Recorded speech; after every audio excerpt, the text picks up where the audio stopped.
My name's Asher. I'm originally from Florence, South Carolina. It's about hour away from Myrtle Beach, which is a popular destination, and about an hour away from Columbia, which is the capital. I moved from South Carolina to Georgia in 2014. I moved down here because of my girlfriend, and I've just been kind of hanging out, working different jobs ever since. When I was younger, kind of growing up, I kind of knew that I was a little different. Um, just never really. I had friends, but I didn't really feel like I really like fit into my own skin, in a sense. My parents were divorced at a very young age. My mom had me when she was like 16, and my dad was around 20. So with going back and forth on the weekends, I had really bad like separation anxiety, and it's kind of followed me like into my adult life.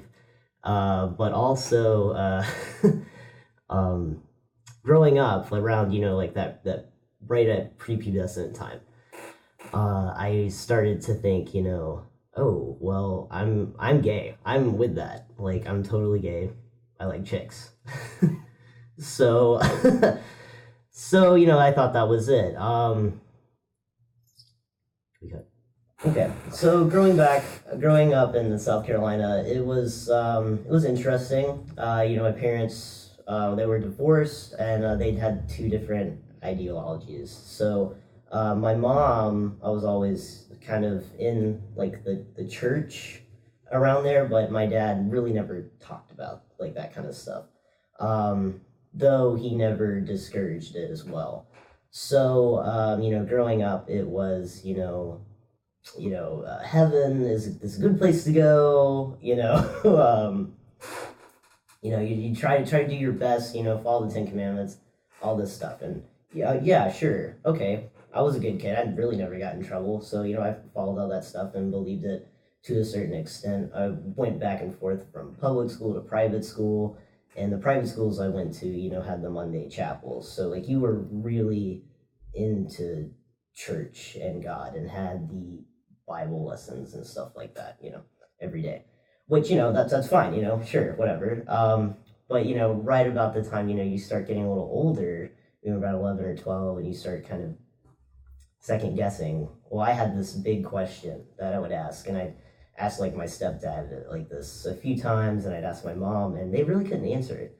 And it was like, I would ask, okay, well, if the only way to get into heaven is to accept Jesus, well, that's a little unfair to somebody who's never heard about Jesus, you know? And I was like, that can't be right. Like God is good, right? Like he would give them a free pass on this, they literally never heard about it. God is everywhere. He knows everything. So he would know that this person never got the opportunity to hear the good word, so, and they really couldn't answer that question for me. So it was just I started kind of doubting it, But they would just kind of combat that with, oh well, lucky for you, that and you can go out and spread the word. And I just thought that was so weird. And also like I'm 25 now, so around this time 9/11 had already happened. We were and the internet is exploding, so you're getting to see more of the world than really you ever had before. So I would see those kids on TV, who were about my age or younger, and I would feel for them. For a while I'd be like, oh man, I hope they know about Jesus. As I got older and started kind of coming into myself, I was like, sure, don't kill, like obviously, don't steal. Okay, yeah, don't sleep with your or don't kiss, because I was a kid, don't kiss your neighbor's wife or husband. You're like, okay, yeah, these are good things. But there was just other things in the Bible that kind of bothered me. And I knew that I was a little bit different.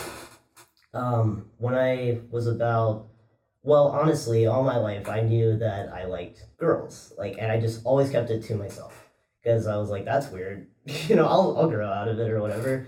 But then I also had this other thought in my head that was kind of like, like when you go to a daycare, you see other kids naked. It just happens. You see like kids getting their diapers changed. So the anatomy of other kids, So like I saw like this one boy getting his diaper changed, and I was like, wait a minute, I don't have that. That's weird, So that kind of like struck me as strange. So, I always thought, oh, well, I'm just a boy, and that's why it's not weird to like chicks, and then when you start getting a little older and you're going through puberty and you're like, oh, wait a minute, okay, I am a chick, this is all right, so then I had like this whole moral dilemma with oh, I'm gay, and the Bible says that gay is not okay, like it's not cool, but I kind of justified it because there was that verse that was like, a man can't sleep with another man, and I was like, well, so all right, I just won't do that, but there was other things in the Bible that kind of bothered me. It was like, I would try and justify it a little bit, like it was like, you can't wear fabric of two different clothing. I was like, so does that mean like Project Runway is is like an abomination? And I would find all these things, and it would really piss off my mom and my stepdad. And then I kind of told them, that I was having. I went to public school, and for the first time in a long time, because I was homeschooled for all through middle school. So that nice learning curve, where you go from being a really little kid to that awkward stage of playing with Legos 1 second, and then making out in the ditch in the next second. I was kind of by myself, so I didn't really learn. So coming into ninth grade, and being totally sheltered, I got called out like the first week. They're like, you're gay. And I was like, no one's ever talked to me like that, before. And it was so weird, and so it kind of hit me, because I was having this moral dilemma, like, okay, you can't do this. You're not going to go to heaven. That stuff has been drilled into my head, and it made me feel like crap. So, I come home and I'm really upset about it. And I tell my parents, I tell my mom, I was like, hey, some kids called me gay. And instead of saying, oh, well, how do you feel about that? She was like, well, you're not, so don't worry about it. And that hurt more than anything, because she really didn't like take my feelings into account. She just wanted to assure me that I was not in the wrong. And, while that's nice, and I guess, she's being mother bear and like kind of wanted to protect you, it's kind of, that's not really what I wanted to hear.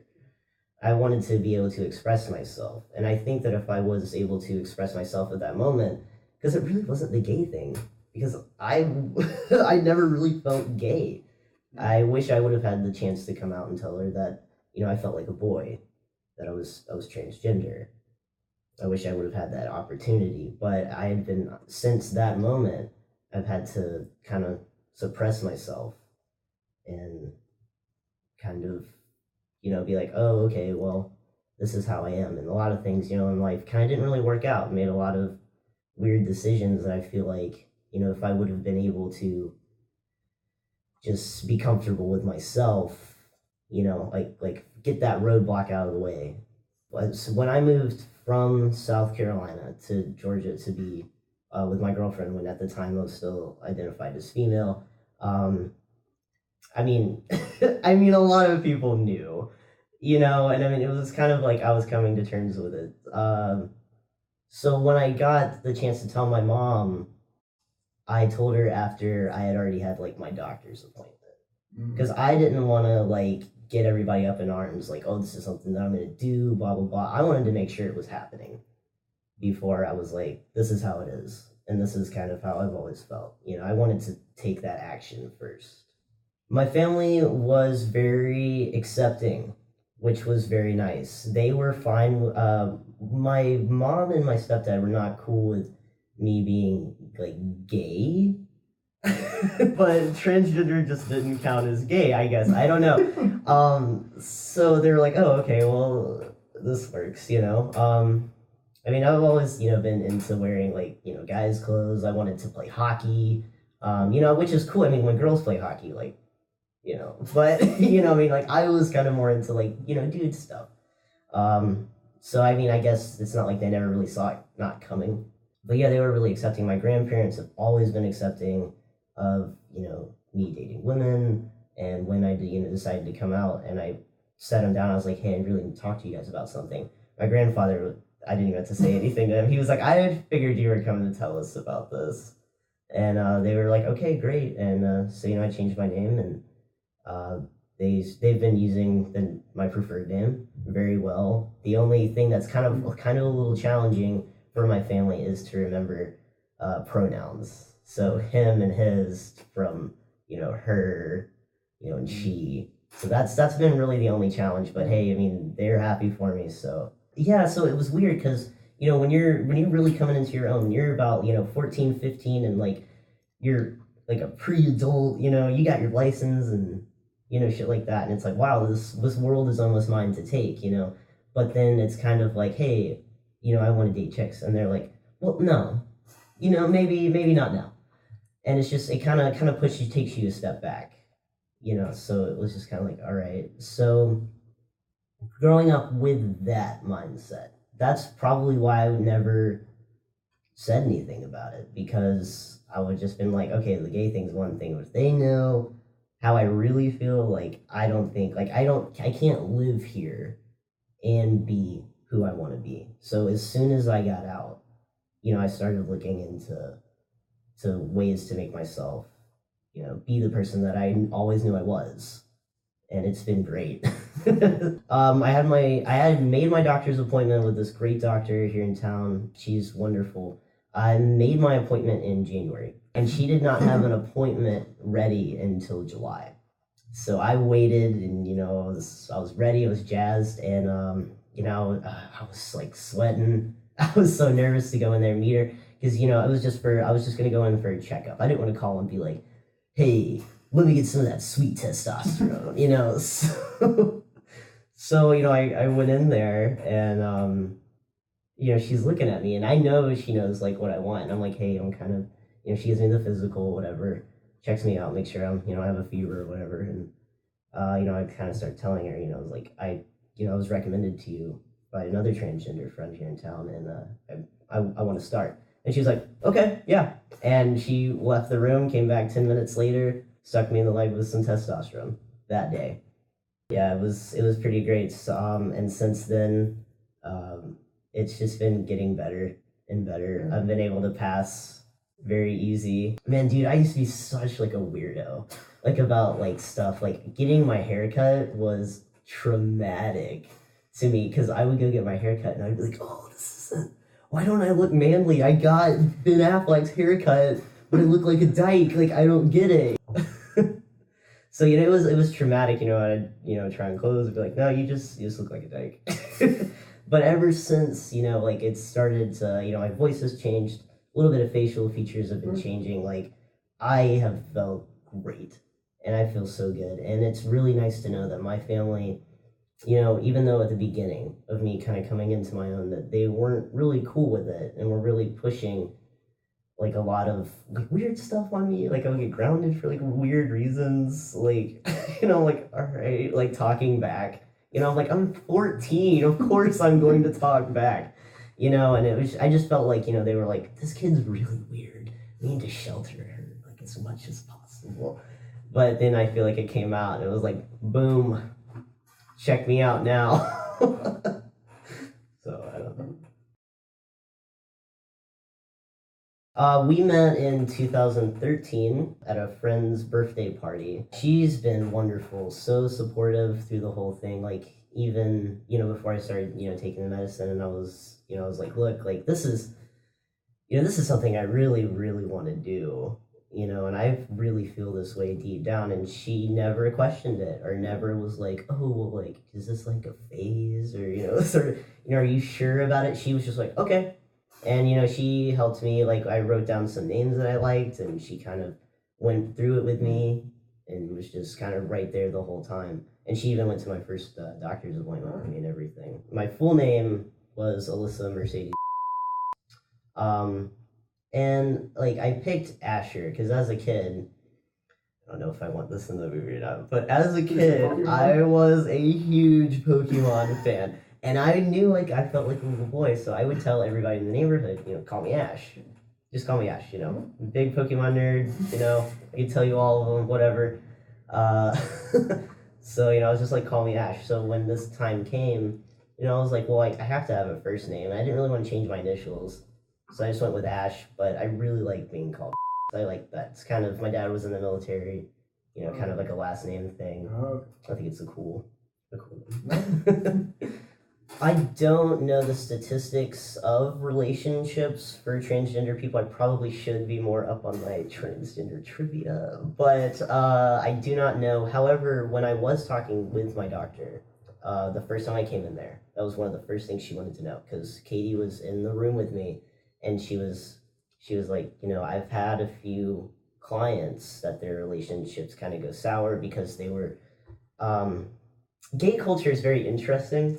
And I would love to live like in a more gay place. I just think it's really cool. But like the doctor was saying, like this lesbian couple, they always were known as lesbians. Just that was them. That was kind of like their identity, almost in a way, in kind of the community. And then when one of the partners wanted to transition, the relationship didn't go too well after that, and they're no longer together. However, I can say that I work with another transgender man at my work right now, and he started maybe 2 months before I did, and he's already married and in a relationship, and I don't see that going anywhere at all. So I don't really know the statistics, but from what I can say from firsthand experience, things have been great, and if anything, I definitely feel like there's slight personality change. Well, I guess with the hormones or something. Honestly, I feel more chill. I feel more leveled out, so I feel like that's actually helping the relationship more than anything. So now that I'm passing, it is a world of difference. It is so crazy to be able to talk to men. It's the weirdest experience. I really can't. I'm gonna try to explain it. But before, like you kind of I'd kind of get hit on like a little bit, and it would be a little weird. Like, let me just go out of my way to make sure that I hold the door open for you. Let me, oh, you're so sweet, stuff like that, and like those really awkward long conversations. I work retail, so those awkward long conversations at the register where I'm like, can you please leave now? Because they're like, oh, you're just so cute, and it's like, oh my god. But now, like when I see like a dude, it's just like, and they see me, it's like this is just unspoken, like, hey bro, you're just a bro, hey man, what's up, and that's about as far as it goes, and it's kind of like you guys have like a mutual respect for each other, and it's kind of weird. Like I can't really explain it. With chicks, it's talking after transitioning or being in the middle of transitioning, and being able to pass. Talking with chicks hasn't really changed that much. I don't put myself in a situation where there's going to be only chicks anymore because I don't want to be like, oh yeah, he's gay. I mean, not that like like hanging out isn't a bad thing, but no, I can't really say there has been much of a switch. It's kind of cool, yeah. Like I just with like with you or with just random guys, just see them on the street. You guys make eye contact, it's just like, and that's carry on.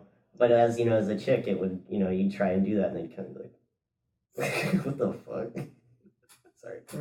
So it's been kind of interesting. Luckily, I haven't had any problems with like the bathroom thing, which in my family that has never been an issue. I can count like multiple times that we've gone on family vacations or just stopped like at a gas station, on the side of the road, and it's like, oh, the women's room is got a mile long line for it. Nobody's in the men's room. All right, we're going in there.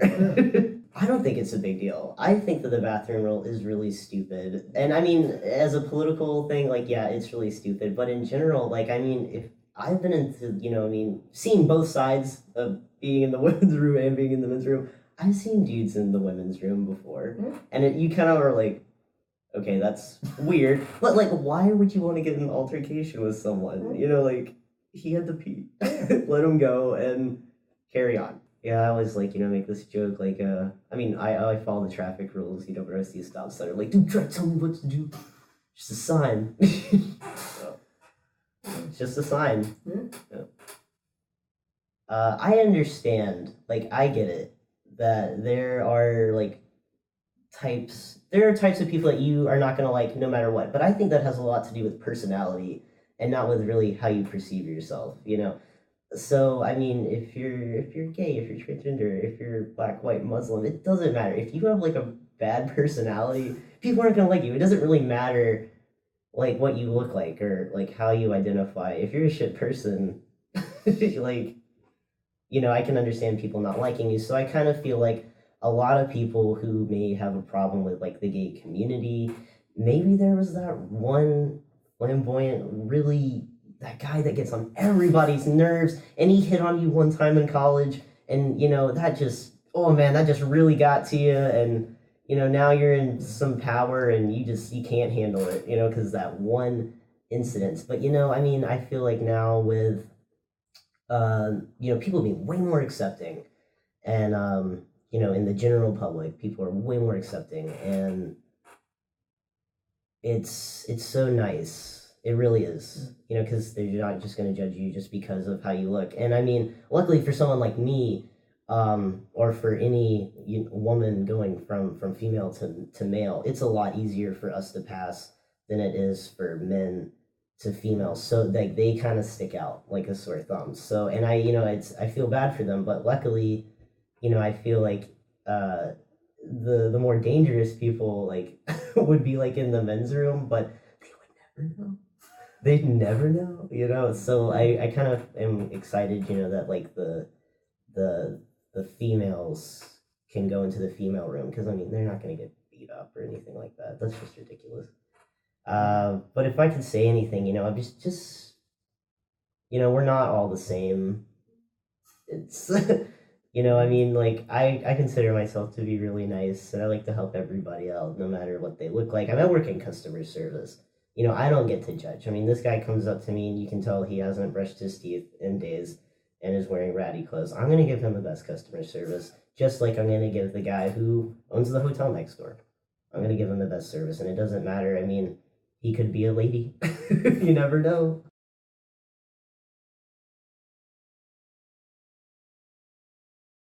Ooh. No, it didn't stay in there. But it's always been a little weird, because even before starting transitioning, I've always sported like the short hair and like the dude's clothes. Um, and I swear, dude, the only thing that would ever give me away would be my voice. And you can't tell now, but it was a dead giveaway. Cause like I mean, think about like I go to Chick-fil-A, and I'd like pull our window down. You're like, can I get this? Blah blah blah. And I'd be like, okay, yes, ma'am. And then I'd roll it to the window, and they'd be like, oh, I'm sorry, I meant sir. Like upon seeing me, they'd be like, oh, my bad, dude. And I was like, okay, like with that high pitched voice. I mean, at work, like sir, can you help me? And I'd be like, yeah, sure. And they're like, oh, I'm sorry, I meant ma'am.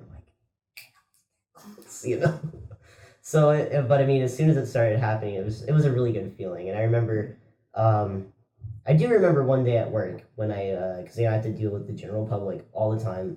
They just come in, um, and I went to my boss, and I was like, everyone called me sir today, and she's like, oh, that's great news. I was like, hey, yeah. So it was a little victory. I don't really remember the day, but I do remember, celebrating kind of that with someone. Growing up, the way I felt, and kind of growing up with these weird, fluctuating family values, but some things, really stuck with me, as a kid. Like, I'll never forget, like what, some of the things like, my mom said to me about like, oh, you're not gay, or like when I was a kid, they would ask me like what sport I would want to play.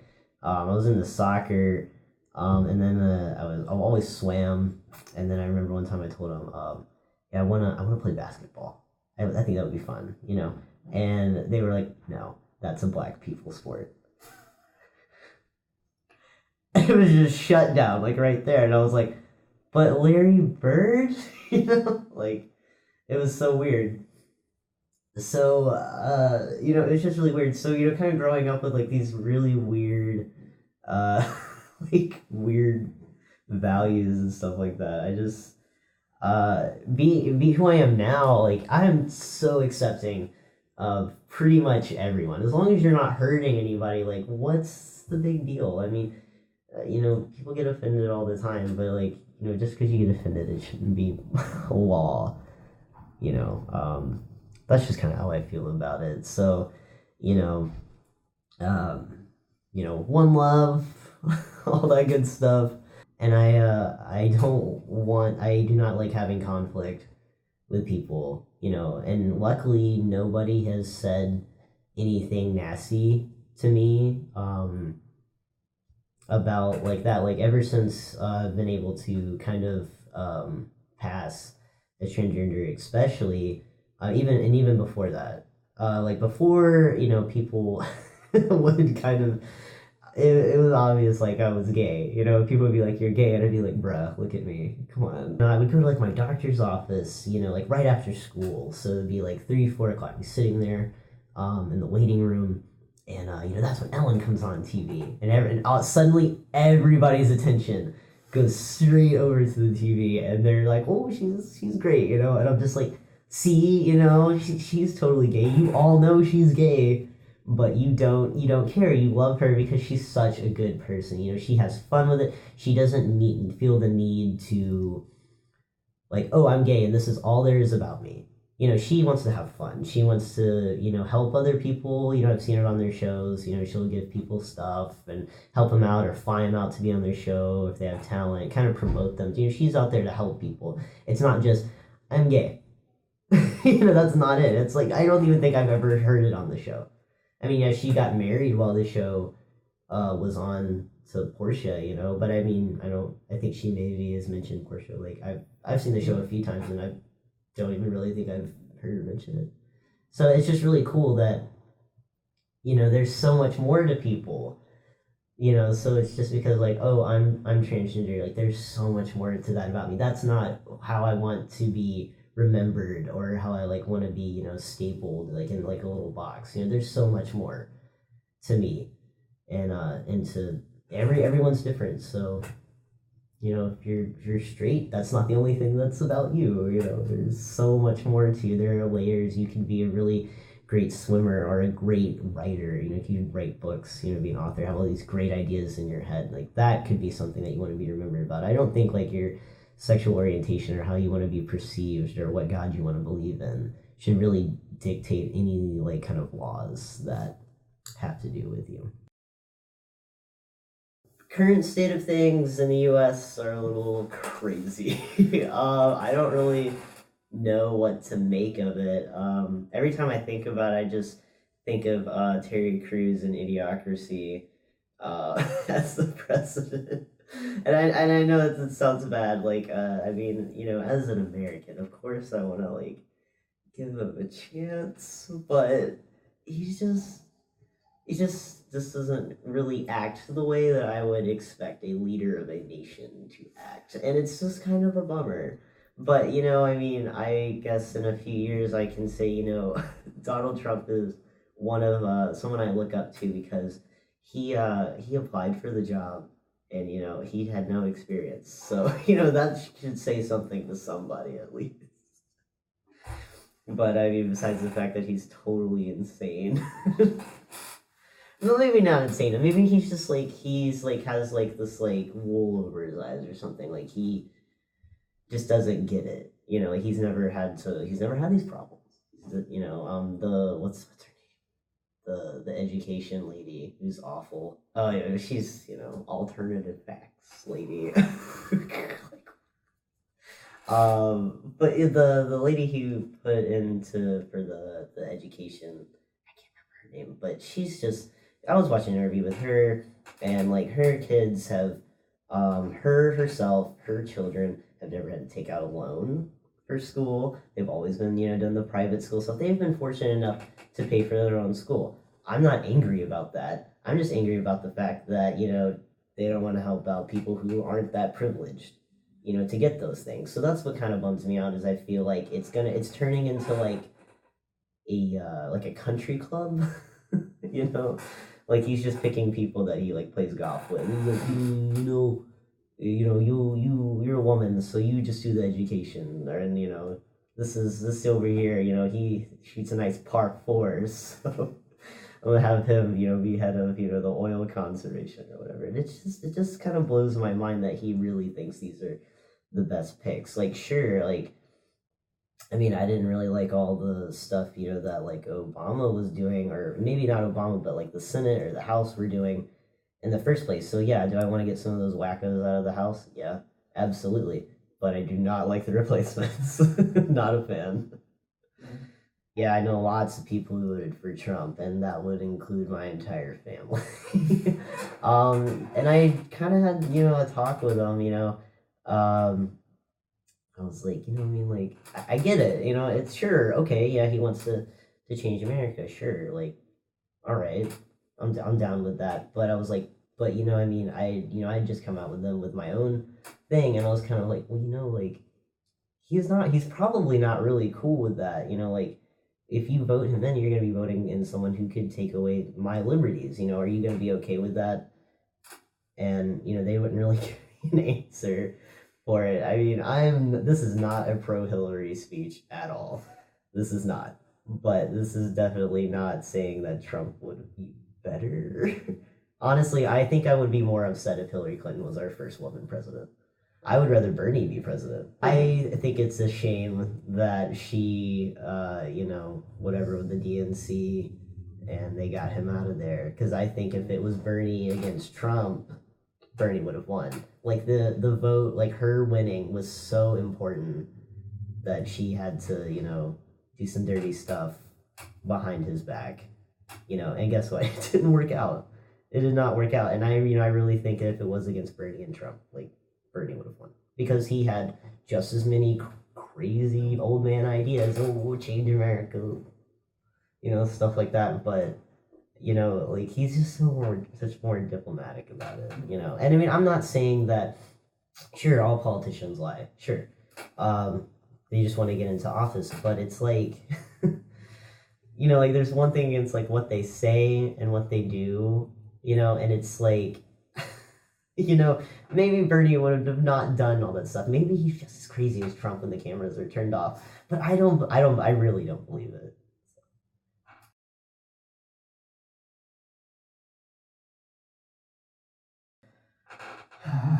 I guess I'm with her. Hashtag I guess I'm with her. So yeah, I mean, it would have been a bummer because it would have been like, oh, Hillary's the first woman president. I'd be like, all right, well, that was our only woman president ever. Kind of. I mean, who knows? He's definitely exercising his executive power, and he's the president. He's allowed to do that. But thank goodness that we have two other branches of government to kind of put a hold on some of those things. So yeah, he can enact the Muslim ban or halting it, but it's not really a ban. It's good for 90, 120 days, and then it has to be reviewed. And it was already halted in some places. And that's the great thing about America, is the judicial side of it. Like there's a judge in Seattle who was like, "This is absolutely crazy. We're not following this." And it's kind of good, that if Trump is going to be that extreme, it's good to see the resistance, is also being exercised. Because if he can exercise his rights in so much power, the people who have a little bit of power, like legislative or and judicial, need to be able to exercise their power as well without fear of him just coming in there. This isn't, a Celebrity Apprentice. He can't just go, "You're fired." That's a total dictatorship. If he starts doing that, that's when we need to start getting worried. So right now, he's just a crazy orange man.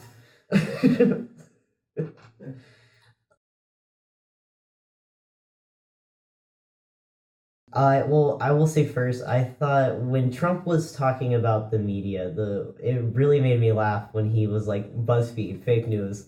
I was dying because I mean we've all been on BuzzFeed and like done their quizzes or looked at their like, oh, you're having a quarter life crisis, whatever, or this is you're different, like their little gifts and stuff, and it's like, that was actually kind of funny. But like calling out like CNN and all these other places, like you can't just go around like saying like I don't know, he can because he obviously did it, but it's just kind of like weird. And it's like, all right, well, if you're just gonna call out CNN for it, I mean, sure, they're a little left extremists, but I mean, not really, but Fox can be really right extremists. So if that's his alignment, of course he wants to talk bad about the other side, but I just think it's a little weird. Like, is that really all he has to say? Because what's also cool, about like, internet and social media, like when Obama was president, when George Bush was president, when Obama was president,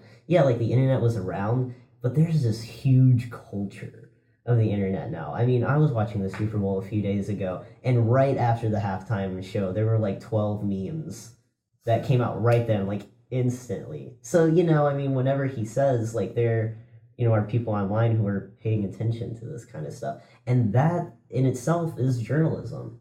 So, he can't go around and silence every single person just because they don't disagree with him. He would have to silence half of the country. And that's weird. Just because this is an organization that might give you a hard question to answer, you're going to call them out and say, oh, they're not legitimate. You're like, okay. But there are a million people who are not associated with CNN who have the same views. So you can't be like, well, your opinion doesn't matter. You're fake, whatever. Hope that answers your question.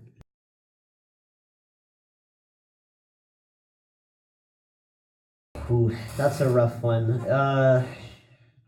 I like, yeah, voting's very important, and when I was trying to get my friends to vote, I'm 25, so I have like friends who are around that age, or younger, and I was like, you guys need to make sure you go out and vote, stuff like that. That's really the only thing that we can do. I mean, we can call our senators, but make sure you go out and vote. And I just kind of felt like a joke after that, because it was like, oh, well, we all went out and spoke our mind, but the Electoral College said no. Do I think that the Electoral College should be done away with? Absolutely not. I mean, come on, dude. Like, wasn't there like a week right after Trump ran that Kanye West said he was going to be president? He would get elected like that. So, no freaking way. There needs to be somebody checking in on this and was like, hold up. Now, however, I think the election totally sucks for one reason. Because it's like it's the Super Bowl of elections. It's the election of all elections. It doesn't mean crap. It really doesn't. What means the most is who's the Electoral College. How did those people get in there? You need to pay attention to your legislators. You need to pay attention to who your state senator is. You need to pay attention to who your mayor is.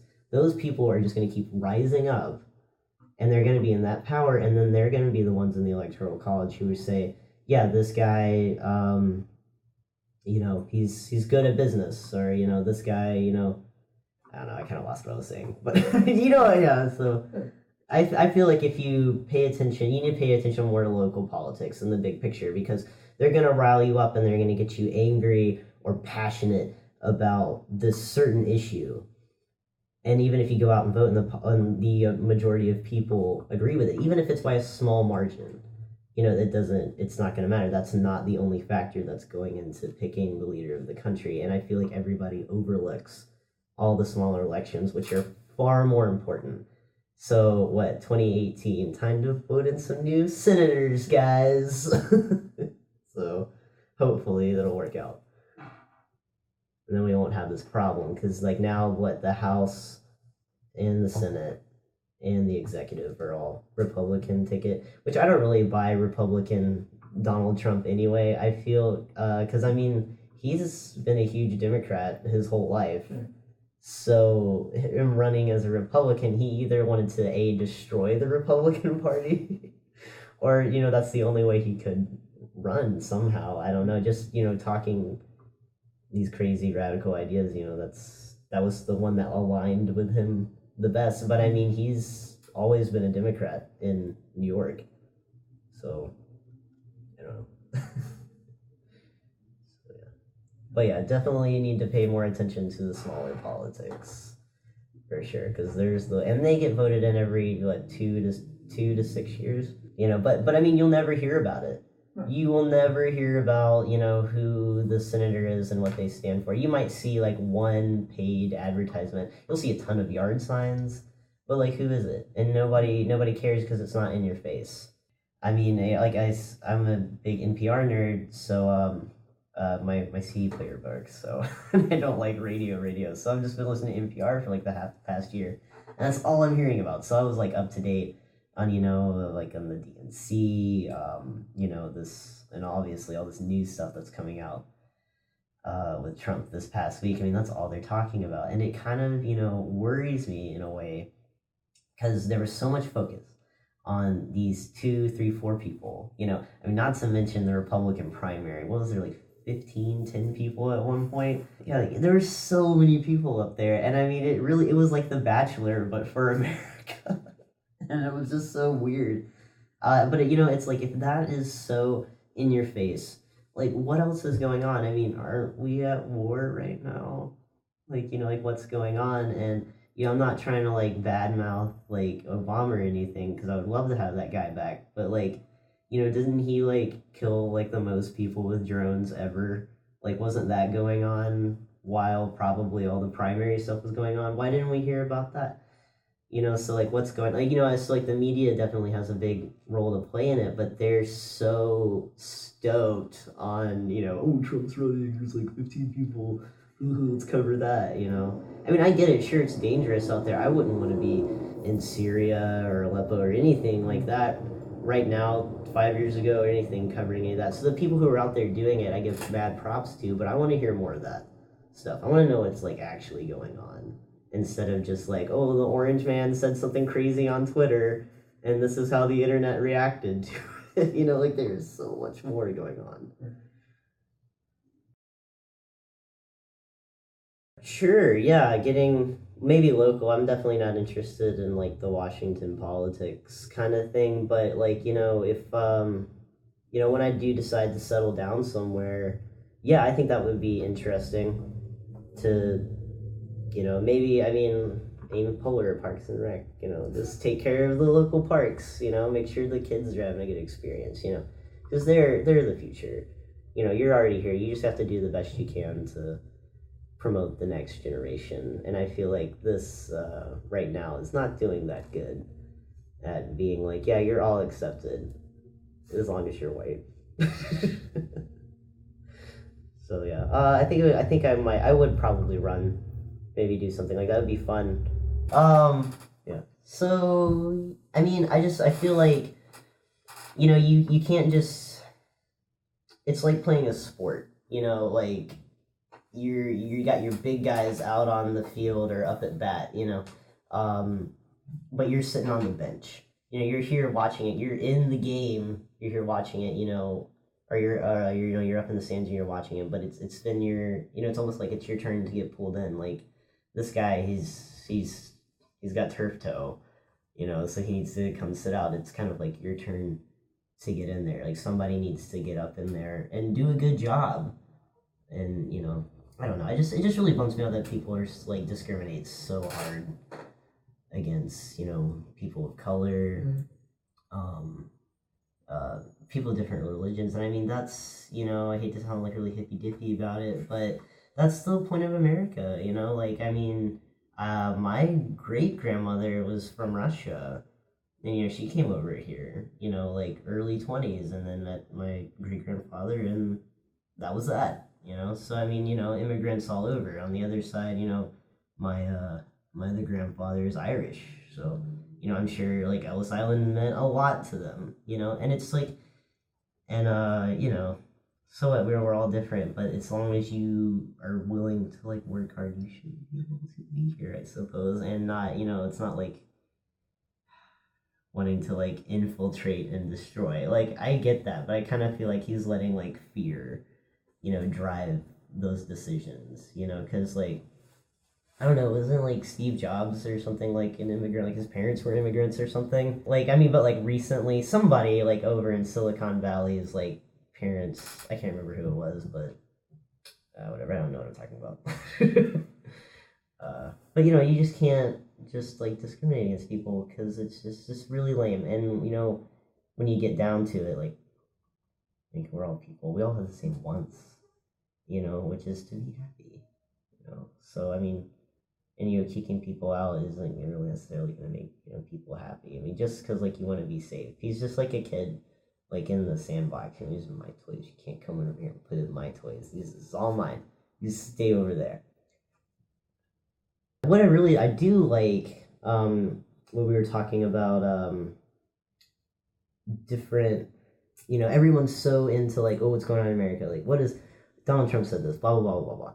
But what I really like is when I do listen to those newscasts. They have like the BBC, and sure they're a little left wing at times, of course. But what I really like about them is they bring on people with like different, radically different views, and it's really great to get to hear. And sometimes they'll get heated, and they'll really get into it, and it's really cool, to because there's no name calling. If like somebody like Trump was on there, it would be like, well, even though he's been defeated, he's just gonna go to the lowest common denominator and start, calling him out or making fun of him or something like that. So, I appreciate people who, it doesn't matter if you have a different idea. It matters about how you carry yourself and how you know.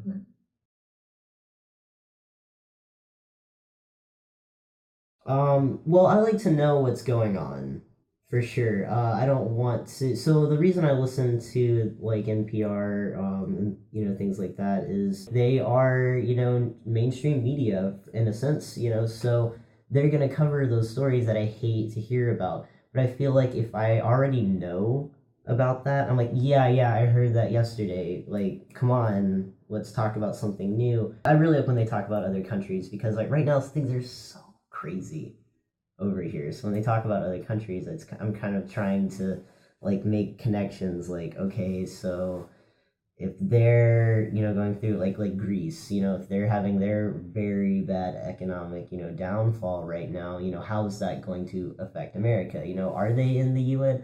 I don't know, so I have to do some research. Are they in NATO? I don't know, because Trump is like, well, if they're not paying their dues, we're not going to help them out. But if they're so broke they can't pay their dues, so it's a global effort. Honestly, I'm really a big, like, I feel like in either with this administration or with the next one, if he's impeached or if he's not, or if he survives, I feel like something really big is going to happen.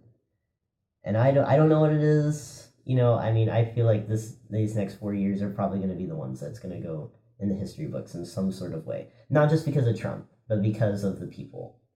And them being like, this is outrageous. We can't just sit on the sidelines anymore and, and watch this happen over and over again. So is there's like an influx of information? Yeah, there is, but it's annoying when the media only wants to talk about the same thing. But it's when we get to the root problems, like what else is going on in the world? How does this directly affect not just us, but the entire world? And then we can kind of get the full story. So when he says it's either something really crazy or something really good, you'll kind of have both sides of the picture. Because I feel like a lot of people take what the president says like, okay, yeah, he's the man, he's in charge. We're just gonna stand behind him, even though what he's doing might not necessarily line up with my views. You've got to like stand behind him. But I mean, it just kind of gets to a point where it's just kind of hard to sit back and like let him or let his administration and the people who think that way like do that kind of stuff. Just it's racist.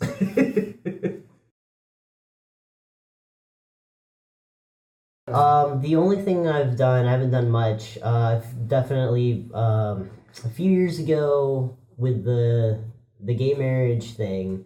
I had called senators from my state to talk about things like that, like gay culture and things like that, and like whatever you want to call it, if it's marriage or whatever, it doesn't matter what you want to call it. Everybody should have equality. Doesn't matter.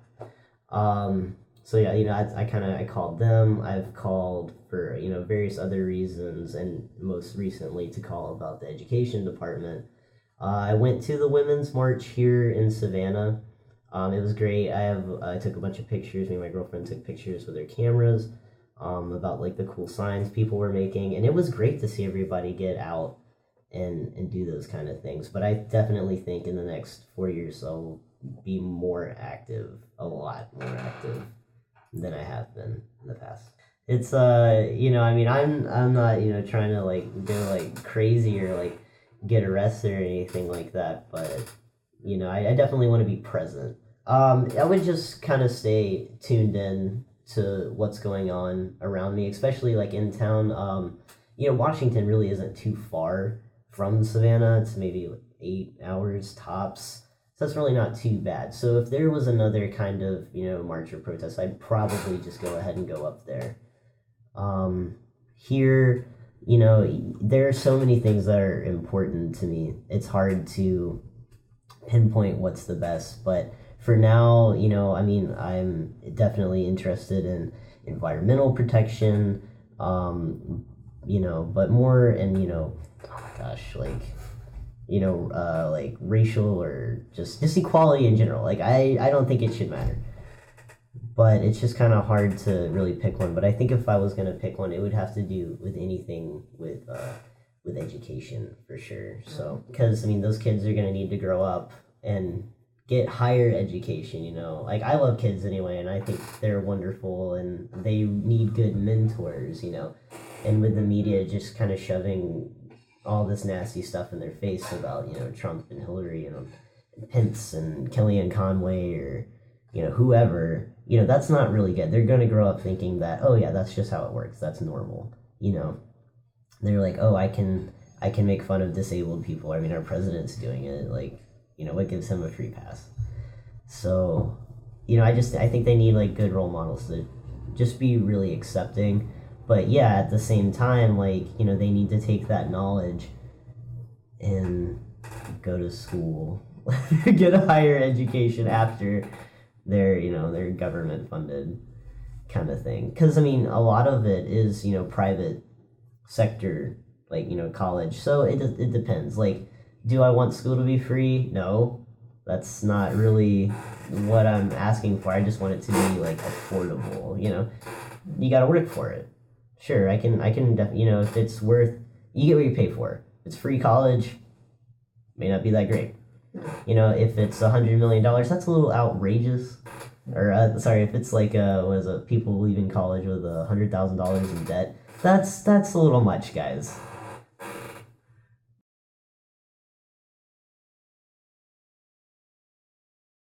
That's something that's interesting about my family. Even since the election, and even before that, we have never like got into like conflicts like that. Like my nana is like like she likes to be very composed all the time. She never loses it, and I've never seen my grandparents fight. I'm sure they have, and I'm sure they get their little digs in sometimes, but they never like show it. Even if they were having a bad day together or something, they never show it because, that's kind of trivial. So when, obviously I did not vote for Trump. And I know that they did, and that's fine. We're in America, whatever, I will say though that I had to go home to vote where I'm registered. So I stayed the night with my family. And we all went up to the voting booth together, and we knew, that I'm not down, but they are, so that's fine. We went together, we got our little stickers, took a selfie, posted it, and it was fun. We were able to have fun and kind of do it like that. So that night, they're counting all the votes and stuff. Man, my nana woke me up to tell me that Trump won. I was like, this is not how I want to wake up ever. First off, it's like 9. Second of all, you came here to tell me that. So it was kind of funny, but at the same time, but no, I mean, since then, since Trump has won, it's kind of just been, to me, let's just wait and see. Let's wait and see what happens. And so with all this new stuff, I mean, he's only been in office for like 2 weeks, so there's really nothing to really argue about. Gay culture is very important to me. You know how I identify now. That's the only thing I'm really worried about because of Mike Pence. Besides that, I went to college and I can't find a job. If he can give me a job, all right, man, I'll see what's up. Hopefully it's not, killing people or anything like that. But I mean, if he can, I'll work in a factory. I'm not below that. If he can bring a job back here for me, and I can, work that, and I mean, what the 1950s or 1940s up in Michigan, where they made the Ford, like, man, that place was hopping. And everybody was able to own their own car, have their own house. I mean, these are things that I don't even know how to achieve them, honestly, because the only place I'm really qualified to work at right now, because I've been doing it for so long, is retail. And I'm never going to be able to, like, own my own house or really go on a nice vacation or anything, the things I want to do, because, I'm busy paying off the debt I've accumulated. I'm busy trying to pay my rent for the month and pay my gas so I can, drive this car to go to work and go to work to pay for this car kind of thing. So I say, if the guy can, I guess bring some jobs back, I'll give him a thumbs up. It might be crazy, but I mean, if it works, it works. So, yeah. So I guess me and my family haven't really argued about it. Well, my family's pretty cool. The TV, since we're, American, the TV is like the centerpiece. So I know when I go over to my grandparents' house, I love going over there. My Uncle Champ, he's like 15 years older than me, so he's kind of more like a brother than anything. We're super close. I was actually hanging out with him last night. He's a great guy. So like we're all sitting around, all drinking a beer. And we'll see like something come up and like like a Hillary commercial, like when the things the promos or whatever. We'd see like the Hillary commercial, and I would just see like my grandmother like roll her eyes, and stuff, and I'd kind of be like, well, at least she's not orange, and like we'd kind of have like a laugh about it, and sometimes after maybe a few more beers, the conversation would actually end up to policies. And it's happened multiple times, but I've never gotten offended. I know that my uncle's never gotten offended, and at the end of the day, we all say, I love you, give him a big hug, and it's kind of over. Like once the conversation's over, it's over. I mean, we've never yelled or screamed about policies or anything. It's kind of nice, because we can sit around and talk about it. I may not agree with everything they say, and since kind of getting out of South Carolina, coming to a town that's, wow, it's so accepting in Savannah, it really is. And meeting new people, hearing what they have to say, and I kind of bring that back to the table. I was like, I never thought about it like this either, and, they might be like a little like, well, blah, blah, blah, but this is still how I see it. And I'm like, okay, I talk to people all day at work, and I'll say as a company would be kind of liberal. That's where I work. I don't know if you can keep that in. But, where I kind of work is a little liberal for the most part. And the customers I get, kind of where we are in the South, it's kind of like conflicting ideas. But they kind of keep to themselves most of the time. The best thing I'll say is we have a magazine stand, and there's like 9 magazines displayed front view, right? And in the last year or so, Trump or Obama or Hillary have been on the cover of multiple magazines. And I will go out, from behind the register to just kind of clean up or something, and someone will have just turned it over, just turned it over so you can't see their face, and I think it's great. Like it's on all sides, because they're not like coming up here yelling at me like, how dare you have a picture of Obama up here, putting that in my face, or how dare you, Trump in there. They're just like, let me just turn that around and kind of get on with my day. I love it. So I think that's great. But yeah, I've had people, at work kind of been like, I'll give them we sell newspapers. So sure. So, kind of, going back to like, I listen to a lot of NPR, but since I do work at somewhere that sells a newspaper, I'll kind of thumb through that as well, get the opinion on that, look at the stuff they missed. And I'm like, wow, this is crazy. Like there's so much other stuff going on than these 2 headlines that you guys constantly keep talking about. So I enjoy that. But, someone will come up and buy the paper, and they'll kind of thumb through it and be like, and then be like, all right, I'll take it, or whatever. And they'll maybe say something about it. But I'm just, at work, I'm in a perfect place to be like, I can't really talk about it. you know. So it's kind of nice, you know. I'm like, I can't really get into that. We have a whole section, you know. We sell books on biographies, for instance, or current affair books. There are so many books that I didn't know were out there. Current affairs. There's this one. I love the cover. It's like a cartoon of Obama's like face, and it's cut down the middle half.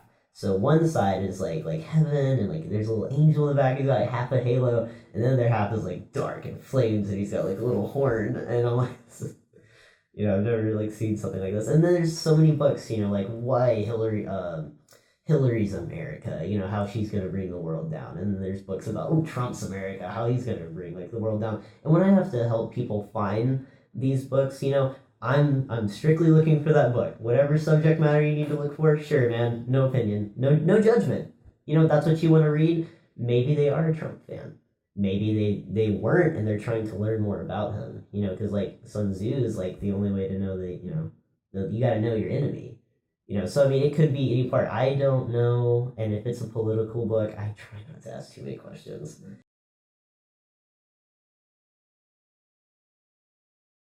Yeah, it's a rough one. Because I like to make people happy. I really do.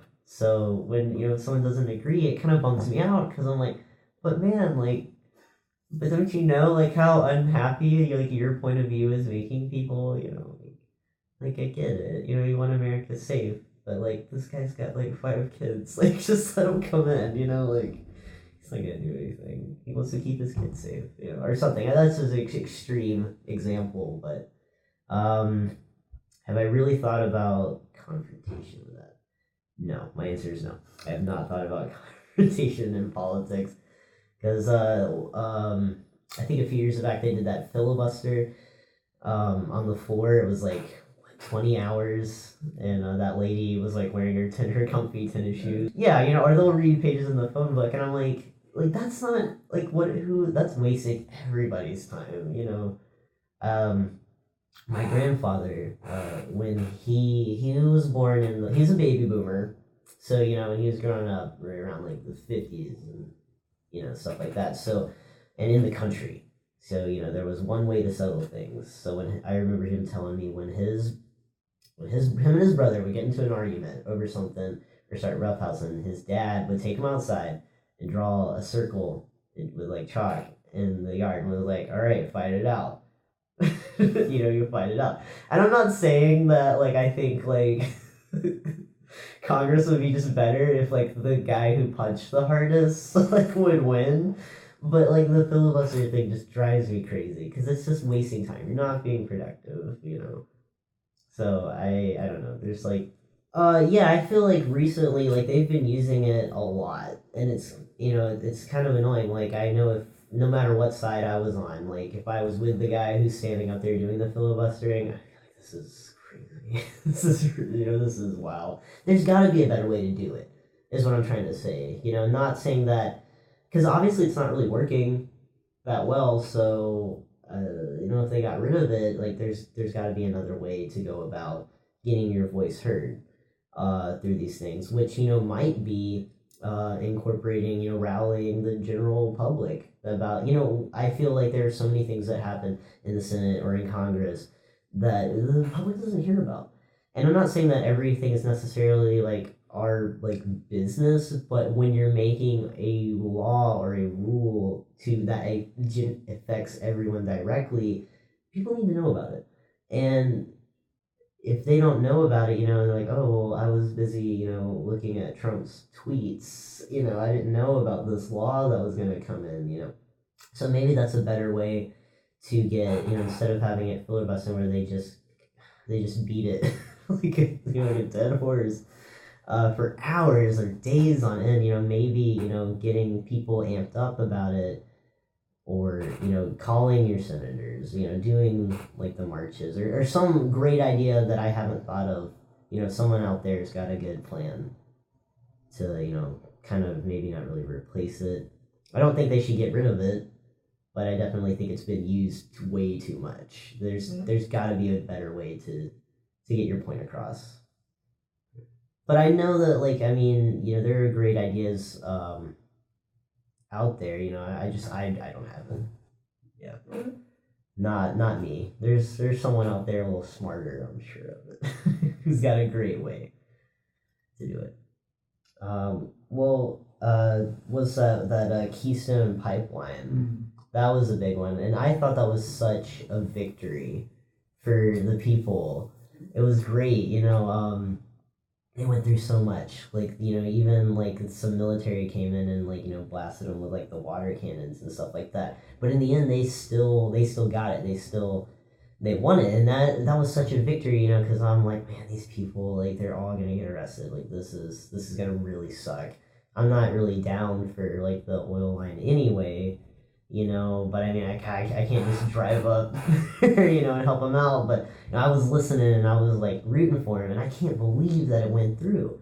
It was just really like great to hear. And I mean, now things are a little bit different, and it's gonna go through anyway. But just knowing that people can make a difference. They stood out there, they in the cold and getting sprayed with water, getting. I think some people had rubber bullets. Yeah, and that's the government did that to him. And just for him standing up for what he believed in, which was protecting the environment, or his land, and yeah, so it's not cool, the government that's pretty much the government saying, yeah, I can come in and mess you up, and that's just how it's gonna be. I'm sure they're not gonna help her out with any of that, I mean, give her a glass eye or a bionic eye, which would be kind of cool, or anything like that. They're not going to help her out. But I just thought it was so cool that those people were able to stand up and not be afraid. It's their land. It's also the environment. It's very important. I mean, as we all know, like this winter has been incredibly hot. So I'm not saying that. It's like America's like a hoarder almost. Like they have a problem, or like the world. Not just America. I mean, China pollutes, everybody pollutes. But it's like, yeah, but they don't want to like go through the pile, and they're like, let's just keep adding to it. It's already trash. Let's just keep adding, and it's just kind of a bummer. I do my part. Like we sort out all of our recyclables. I take them off every week, and hopefully they're going to the right places. I was a little bummed out because Savannah stopped recycling glass, so I've had to I've been repurposing glass when I have to buy it. Apparently, there was not a location that could take it that was like close enough, so they would be wasting gas pretty much to take it to the. So they'll still do cardboard, shopping bags, plastics, things like that. So, or tin, steel, aluminum, things like that. So I can do that. So I just think, there's a better way to do. I'm definitely around for the environment because it just bums me out. I mean, I think I watched this documentary about like the clothing industry, and they went in and showed how much clothing gets made, but then how much gets thrown out. And a lot of people will just take a shirt when it's old and will throw it into the garbage. And that's absolutely not biodegradable at all. And it'll go, we send our trash to other countries a lot of the time, and it's in the garbage, and it's bad. Like birds, making nests out of old shirts or even eating it. And, it's not good. Like you can recycle practically anything. And I think like a lot of people need to kind of realize that. Like don't just like, yeah, okay, out of sight, out of mind. Like we're all guilty of just throwing things away. I'm not saying that I've never not done it. We all have. But that's kind of the first step, is just kind of admitting it and knowing that you need to change your behavior and kind of think like more consciously, like, oh man, I really like this beer, but they only sell it in glass bottles. Find another one that's got aluminum. You can recycle the cardboard it comes in, and you can still drink your beer and recycle the aluminum can that it came in. And maybe that would send a message to people to stop using certain products. I know I get really jazzed when I find out something's been made like with recycled material. Like, ooh, good. Let me give you my money. For that, because they really care. So I think that's really, really good. Just to, it's all an effort for everyone. 'Cause I think like we can all do it. In the dust. Oh, not like the Dust Bowl, but the Great Depression. I guess around that time.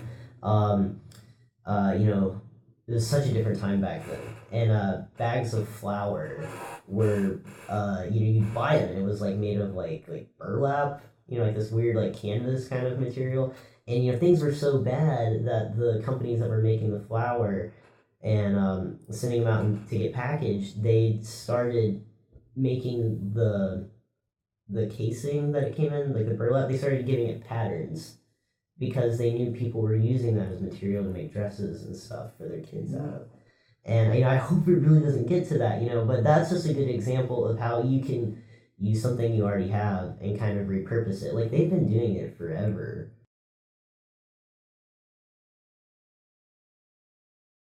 Okay, so for like activism's sake, like if when the time arises, and they start organizing stuff for voicing your opinion, the two topics that I would be most into would definitely be education for the kids because they're innocent.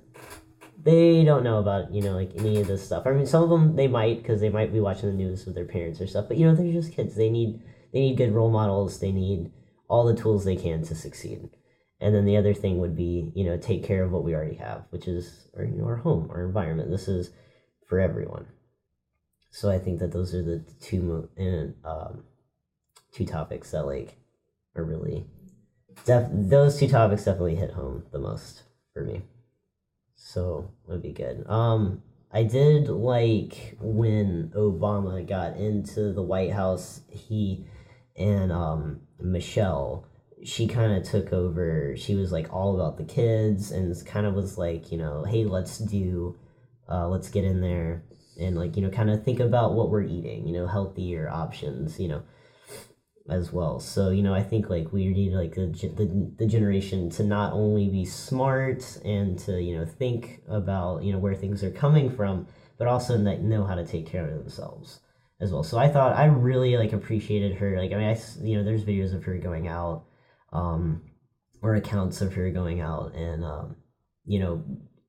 doing jumping jacks or kind of running around the playground with them, like getting out there and like being kind of a role model for those kids. I mean, she's not the most fit woman, but I mean, like, who is, But at least she was out there giving an effort, showing these kids, hey, it's fun to play tag at recess, isn't it? Instead of on your Game Boy. Not that there's anything wrong with nerds, totally not. But there needs to be a good, healthy balance of both things. So you can also do a pull up, but you can also totally pwn at Call of Duty or something. I just think there needs to be a good balance. So I really appreciated that about her. She was kind of I think she was even on Sesame Street or something about like the Cookie Monster, like making him think a little bit more about eating all the cookies. Like I thought that was cute.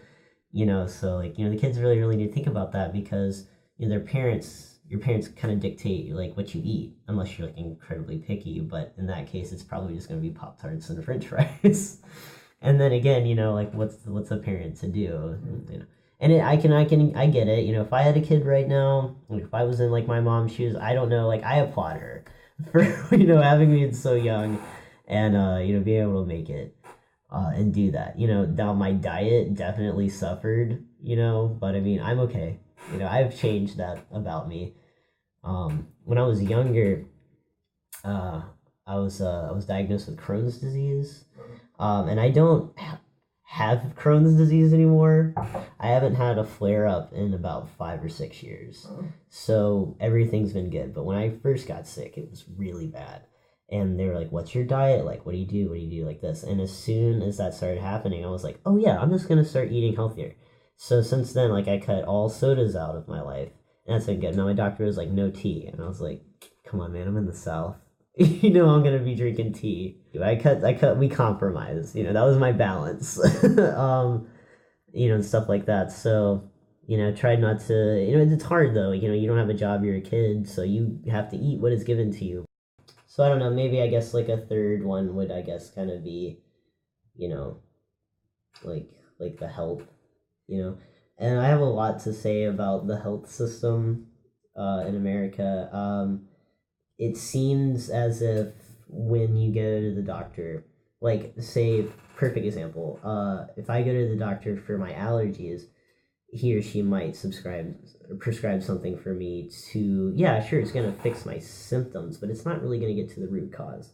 And then maybe so let's say that I take that medicine for 3 years and I get like a weird thyroid, like, or like a cancer even, or a heart disease or something like that. That's kind of what I feel like it's kind of been pinned against you in a way. It's not really healthcare. It's kind of interesting. So I don't really like Obamacare at all. I'm not a fan. I think it's great that I love that kids can stay on their parents' plans longer. Being diagnosed at such a young age with Crohn's disease, a pre-existing condition, they got rid of that. That's awesome. That's a great thing, and yeah, it's affordable for everyone. What I don't like about it is that everyone has to get it. I don't like that at all. And people might say, well, that's to help pay for the people who can't get it. And it's like, okay, but like I already can't afford it. It's not really affordable to me. And I don't understand why I have to have health care if I can pay for my doctor's visits, out of my pocket. Sure, I might have to save up a little bit for it, but why do I need to pay like $200 a month if I only go to the doctor's like twice a year? I'm not against helping other people out, but it's not really something I need. I'm not deathly sick. Say that for the person who's got cancer. Say that for the person, who has like AIDS or something like that. Give them a program for them, sure. The only thing that would suck is not having health insurance. Is some people might say, well, what if you get in like a car wreck or an accident or something like that? I'm gonna cross that bridge when I get to it. But having my leg broken isn't necessarily health care. That's trauma. That's trauma care. There's a big difference between health and trauma. If I fall, rock climbing, or if I break my back squatting or something like that, that's totally different than health. And I think that might be a good idea. Like, I understand, they would probably have to have all these crazy, like, oh, there's a different union for this, blah, blah, blah. Different insurance may only cover diseases, and different insurance may only cover if you accidentally get hurt. Maybe you need both. Maybe there's a company that can combine both of them. Yeah, I think comedy will definitely bring people together, instead of like, some guy standing on a soapbox getting angry about it, like that's a little like off-putting. If I saw that, I'd be like, that guy's crazy. Like, just kind of like walk off, But yeah, like comedy, that's a whole nother thing. There's actually a skit this past weekend on SNL where they were talking about the new TSA guidelines, and they were talking about like how crazy it is like to get through, and it was supposed to be funny. And I was sitting there and I'm like, this is real though. Like, this isn't really that funny because this is exactly what happened. They're kind of making it funny, but at the same time, like, yeah, people were totally held up all weekend over this. Like, it's not that funny, but I see where they're coming from. And especially with people, being on social media, like on Twitter, like if you follow like Steve Colbert or any Seth MacFarlane or any kind of comedian or something, they're gonna put a nice spin on it and kind of make you laugh. There is this older comic, Triumph, the comic relief dog, and he did a great election special. He followed all like through the primaries, Republican, Democratic, and I up to the following, like up to the actual, he was there at the like inauguration and everything. So, and he's like not really cool on Trump. We never thought it was gonna happen, but then it did, and so now he's like making some jokes about it. He's talking to Trump supporters and kind of like making them laugh, and it was really good. This one he had, and it was like, hey buddy, I got this hat for you, and it says make America great again. And he's like, cool, and he gives it to the guy and he walks off, and as soon as he turns around it says made in China on the back of it.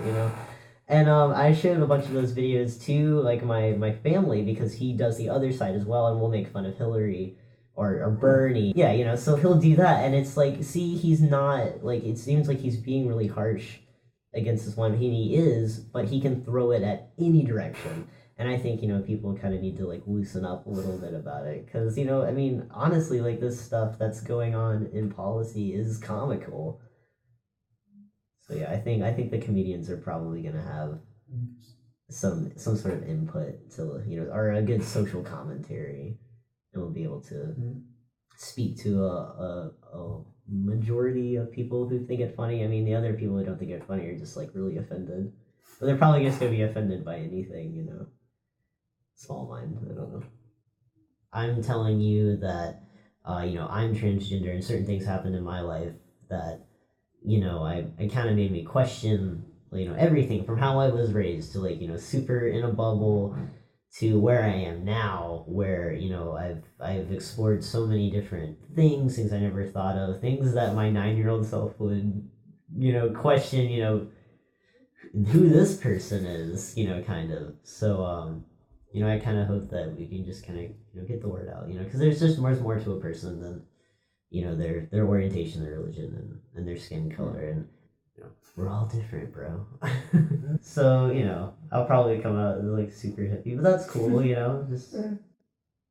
just I just think that everybody, I think everybody deserves equality, pretty much, and I don't think it should have to do with how you look or who you love or whatever. I mean, you can have equality, you can call it whatever you want, but as long as we all kind of get the same basic rights, the world is yours to take. And I think, if we keep, our head in the game, and not get so frustrated or flustered with emotion, and it'll be good stuff. I have like big hopes for the future. Right now, it kind of seems like we were at this high point and kind of like going down. I hope it doesn't go too far down, because I just want everybody to, have a chance. One love for everyone. Good opportunity. So, yeah, really good.